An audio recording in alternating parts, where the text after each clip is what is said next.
کہتے ہیں قدیم یونانی دیوتا زوس نے پہلے پہل انسانوں کو 2 سر، 4 ہاتھ اور 4 پاؤں کے ساتھ بنایا تھا۔ پھر ان کی طاقت سے گھبرا کر ان کو تقسیم کر دیا، یعنی انہیں 1 سر، 2 ہاتھ اور پاؤں والا بنا دیا، اور ان کے بقیہ حصے کو کسی اور انسان کی صورت میں بنا کر دور کر دیا، تاکہ انسان تمام عمر اپنے دوسرے حصے کی تلاش کرتا رہے اور جستجو میں رہے۔ دیوتا کے ایسا کرنے سے انسان کافی کمزور تو ہو گئے، مگر اس کے باوجود انسانوں نے کافی حد تک اپنے آپ کو دوبارہ طاقتور بنا لیا اور دنیا کے جھمیلوں میں پھنس کر اس بات کو بھول ہی گئے کہ ان کا ایک حصہ ابھی بھی دنیا میں کہیں موجود ہے۔ اسلامی رویوں کے مطابق یہ بات تو درست نہیں، کیونکہ اسلام میں صرف ایک ہی خدا کا تصور ہے، مگر اس بات کو اگر ہم صرف ایک مثال کے طور پر لیں تو ہمیں اپنی حالت کا ایک نمونہ ضرور مل جاتا ہے۔ ہم میں سے ہر کوئی اپنی کسی کھوئی ہوئی چیز کی تلاش میں ہے، مگر ہم میں سے کچھ ہی اس کی تلاش میں نکل پڑتے ہیں۔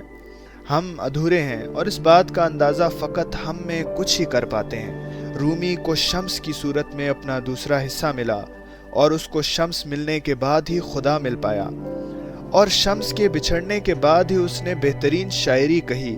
یہاں پر ایک اور بات بھی زیر غور ہے، وہ یہ کہ شمس کا ملنا اور بچھڑنا دونوں پہلو رومی کے لیے ضروری تھے۔ ہمارے دوسرے حصے بھی اسی طرح ہماری تلاش میں ہیں، اور جب ہمارے قدم ان کی طرف بڑھتے ہیں تو ان کے قدم بھی ہماری طرف بڑھتے ہیں۔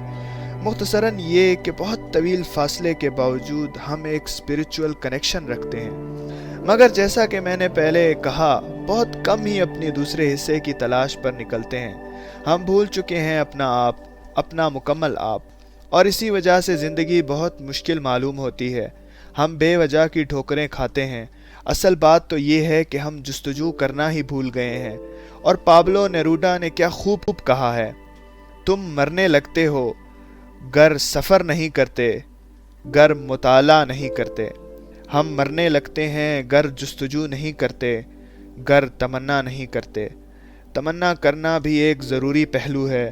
تمنا کرنا ہمیں زندہ بناتی ہے، کیونکہ مردہ تو اپنی تدفین کے علاوہ کوئی تمنا نہیں کرتا۔ جستجو اور تمنا کے بغیر ہم رائے گانی کے دلدل میں گر جاتے ہیں، اور اگر غور کیا جائے تو رائے گانی سے بدترین احساس اور کوئی نہیں۔ رائے گانی، ہاں رائے گانی، جیسے کچھ کھو گیا ہو، کچھ قیمتی کھونے کا احساس، اور کچھ ایسی قیمتی چیز کھونے کا احساس جو کبھی دوبارہ ہماری زندگی کی راہ پر نہیں ملے گی، بھیک اور آہوزاری سے بھی نہیں ملے گی۔ جب ہمارا دوسرا حصہ کھو جائے تو احساس محرومی ہوگی، مگر جب اپنا آپ بھی کھو جائے تو رائے گانی ہوگی، اور اس میں کوئی شک نہیں کہ رائے گانی کے بدترین احساس کو ہم نہیں بھلا سکتے۔ یہ کسی گھر کی وہ چھت ہے جو بارش میں مسلسل ٹپکتی ہے، اور گرمی میں دھوپ کی کرنوں کی تپش اس کے پار ہو جاتی ہے۔ ہم رائے گانی سے دوچار ہیں، کیونکہ ہم اپنا آپ کھو چکے ہیں، اور کئی راتیں اس خستہ حال مکان میں گزار چکے ہیں جس کی حالت قابل رحم ہے، مگر اس سب کے باوجود مسکراتے ہیں اور خوش ہوتے ہیں۔ ہم اپنے حال پہ ہنستے ہیں۔ کیا یہ رائے گانی نہیں؟